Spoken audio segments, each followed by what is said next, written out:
ও করতে থাকুক, বিএনপিও করতে আছে, আমরাও করছি, দেখা যাক শেষ পর্যন্ত কোথায় গিয়ে দাঁড়ায়। সাংবাদিক বন্ধুগণ, দীর্ঘ প্রতীক্ষার পর দেড় মাস দেশবাসী কোনো ভোট দিতে পারে নাই, আমিও পারি নাই। 2014 সাল, 18 সাল, 24 সাল জেলেই ছিলাম, ভোট দেওয়ার সুযোগ হয় নাই। এই তিনটা ভোট হারানোর পরে আজকে আলহামদুলিল্লাহ আল্লাহ তাআলা আমাদেরকে ভোট দেওয়ার সুযোগ দিয়েছেন। আমি মহান রব্বুল আলামিনের শুকরিয়া আদায় করি। আল্লাহ তাআলা এই ভোটের মাধ্যমে বাংলাদেশে একটা নতুন অধ্যায়ের সূচনা করে দিন, সেটা দোয়া করি। আমি বিশ্বাস করি শুধু আমি না, বিশেষ করে যুব সমাজ যারা জীবনে একটা ভোটও দিতে পারে নাই, আজকের এই ভোটটার জন্য তারা বড় অপেক্ষায় ছিল। এই ভোটটা শান্তিপূর্ণ হোক, সুষ্ঠু হোক, সন্ত্রাস মুক্ত হোক, দখল মুক্ত হোক এবং সবার কাছে গ্রহণযোগ্য হোক, এটা আমরা দোয়া করি। এই ভোটের মাধ্যমে আগামীতে এমন সরকার গঠিত হোক, যেই সরকার কোনো ব্যক্তি, পরিবার, দলের হবে না, বরঞ্চ যে সরকার হবে 18 কোটি মানুষের, জনগণের সরকার।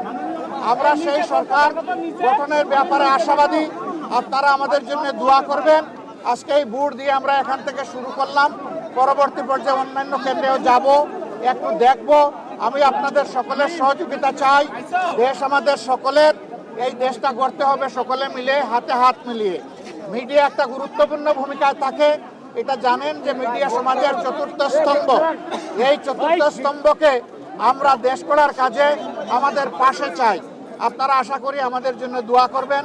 আপনাদের ভালোবাসার আমরা অত্যন্ত আকাঙ্ক্ষী, আমরা আকাঙ্ক্ষা করি আপনাদের ভালোবাসা পাবো এবং আগামী দিনগুলোতে ইনশাআল্লাহ আমরা দেশ গড়ার কাজে হাতে হাত মিলিয়ে, কাঁধে কাঁধ মিলিয়ে একসাথেই আমরা চলবো ইনশাআল্লাহ। মাননীয় আমির, কোনো ধরনের সংখ্যা কি আছে ভোট নিয়ে এখন পর্যন্ত কি মনে আমি হচ্ছে? কেবল আসলাম, এ কেন্দ্রে এসে ভোটটা দিলাম, এখন বাকি কেন্দ্রগুলো দেখব, সারা দেশের খবর নেব। আমরা ছোটোখাটো কোনো বিষয় হলে অবশ্যই এগুলাকে ইগনোর করব, কিন্তু বড় কোনো বিষয় হলে আমরা ছাড় দিব না এবং আমাদের যা করা প্রয়োজন তাই করব। কারণ মানুষের ভোটের অধিকার হারিয়ে যাক, এটা আমরা কোনোভাবেই চাই না। আমরা চাই সুষ্ঠু ভোটের মাধ্যমে রেজাল্ট যেটা হবে, সেইটা ভোট যখন সুষ্ঠু হবে, নিরপেক্ষ হবে, সেই রেজাল্ট আমরাও মানবো, অন্যদেরকেও মানতে হবে। এটাই গণতন্ত্রের সৌন্দর্য। আমরা এটা চাই, আপনারা দোয়া করবেন। আজকের ভোটের আবারও সাফল্য কামনা করে সারা দেশবাসী প্রত্যেকটা ভোট শান্তিপূর্ণভাবে, নিরাপদে, নিঃসংকোচিতে যাতে সবাই দিতে পারে, নারী পুরুষ সবাই মিলে। এই জন্য আমি সকলের প্রতি আহ্বান জানাচ্ছি, সবাই আসুন, যার যার ঘর থেকে বেরিয়ে এসে নিজের অধিকার প্রয়োগ করুন এবং রাষ্ট্র গঠনের আপনি গর্বিত অংশীদার হন এবং আপনার দায়িত্বটাও আপনি পালন করুন। কালকে অনেক জায়গায় টাকা সহ ধরা পড়ছে, এটা কি আপনারা ষড়যন্ত্র অংশ মনে করছেন নাকি আপনারা ভোট দিয়ে প্রভাবিত করার চেষ্টা করছেন? আপনাদের মিডিয়া এক ধরনের নিউজ সবাই পরিবেশন করে না। মিডিয়ার মধ্যেও একই নিউজ ভিন্নভাবে পরিবেশন হচ্ছে। কেউ যদি অপরাধ করে থাকে, সে আমি হলেও আমি এই অপরাধের বিপক্ষে, কিন্তু অপরাধ নয় সেটাকে আবার জোর করে অপরাধ বানানো, সেটা আরেকটা বড় অপরাধ। তা সেটা আছে, আমাদের এখানে মেল প্র্যাকটিস আছে।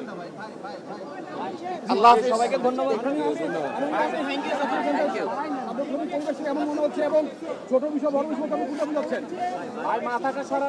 ও করতে থাকুক, বিএনপিও করতে আছে, আমরাও করছি, দেখা যাক শেষ পর্যন্ত কোথায় গিয়ে দাঁড়ায়। আল্লাহ হাফিজ, আসসালামু আলাইকুম।